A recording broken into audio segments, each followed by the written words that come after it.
ఒక భర్త చనిపోయిన మహిళ ఏడిస్తే దానికి కూడా రాజకీయం చేసేంత మానసిక దౌర్భాగ్యం ఉండడమే మరి కాంగ్రెస్ పార్టీ యొక్క నీతిమాలిన నీతిబాహ్యమైన రాజకీయాన్ని నిదర్శనం. అంతమందిని చూసి నాకు గోపీనాథ్ గారు ఇంత పెద్ద కుటుంబాన్ని ఇచ్చారు మా జూబ్లీ హిల్స్ కాన్స్టిట్యున్సీలో అని చెప్పి ఆమె కంటతడి పెడితే ఆమె భర్తను తలుచుకొని భర్త చనిపోయి ఇంకా 6 నెలలు కూడా కాలేదు బ్రదర్, బాధ ఉండదా?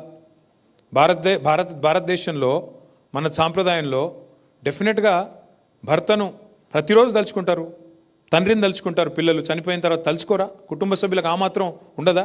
అంతమందిని చూస్తే ఇమోషన్లో ఆమె బాధపడితే దానికి కూడా రాజకీయం చేయడం అంటే కాంగ్రెస్ వాళ్ళు ఎంత నీతిమాలిన మనుషులో, ఎంత సిగ్గుమాలిన మనుషులో, ఎంత దిగజారుడు రాజకీయానికైనా సిగ్గు లేకుండా. మరి ఇప్పుడైతే మీరు చూశారు ఇక్కడ ఏ రకంగా దొంగ ఓట్ల భాగోత్వంతో వాళ్ళు ముందుకు వస్తున్నారో మీకు అర్థమైంది. ఇంకోవైపు మహిళల్ని అవమానిస్తాం, బిడ్డ మీద కేసు పెట్టినారు, ఇంకా ఘోరం అది. తల్లి కోసం తిరుగుతుంది ఆ అమ్మాయి, ఆమె కూడా కేసు పెట్టారు. ఎంత నీతిమాలిన రాజకీయం చేస్తుందో కాంగ్రెస్ పార్టీ